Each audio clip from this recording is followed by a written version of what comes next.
Hello বন্ধুরা, নীল প্রজাপতি পেজে আপনাদের সবাইকে স্বাগতম জানাই। আশা করি আপনারা সবাই ভালো আছেন। আমি অনেক ভালো আছি। আজকে আপনাদের আমাদের পেয়ারা গাছটা দেখাবো। এই পেয়ারা গাছটার বয়স হলো 2 বছর। দেখুন কি পরিমাণের পেয়ারা হয়েছে, কিন্তু পেয়ারা গাছটা বেশি মোটা হয় নাই, অনেক চিকন। দেখুন কত পরিমাণের পেয়ারা হয়েছে। আরও পেয়ারা হয়েছিল, ঝড়ে পড়ে গেছে পেয়ারাগুলো। ওই যে রিমাল ঝড় হয়েছিল, সেই ঝড়ে অনেক পেয়ারা পড়ে গেছে। এই পেয়ারাগুলো আছে গাছে। আমরা 3টা গাছ লাগাইছি 2 বছর। এটা কোনো কিনাই না, লাগাই নাই, আমি নিজে হাতে চারা দিয়েছিলাম, দানা। সেই চারার গাছ, 2 বছর পেয়ারা গাছটার বয়স, কিন্তু অনেক পরিমাণের পেয়ারা হয়েছে। ঝড়ের কারণে কিছু ঝরে পড়ে গেছে।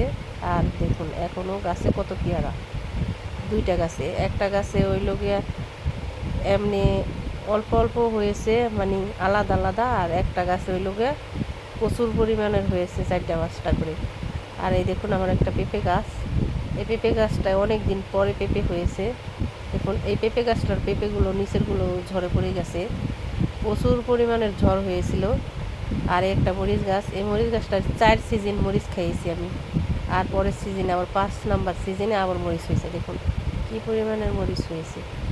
এটি সব আমার নিজে হাতে লাগানো, আমি নিজে হাতে লাগিয়েছি। আমার এই গাছ লাগানোর ভিডিওটা আপনাদের যদি ভালো লাগে দেখে অবশ্যই লাইক কমেন্ট শেয়ার করে দিবেন। আর দয়া করে নীল প্রজাপতি পেজটাকে ফলো করে দিবেন। আশা করি ভিডিওটা সম্পূর্ণ দেখে যাবেন।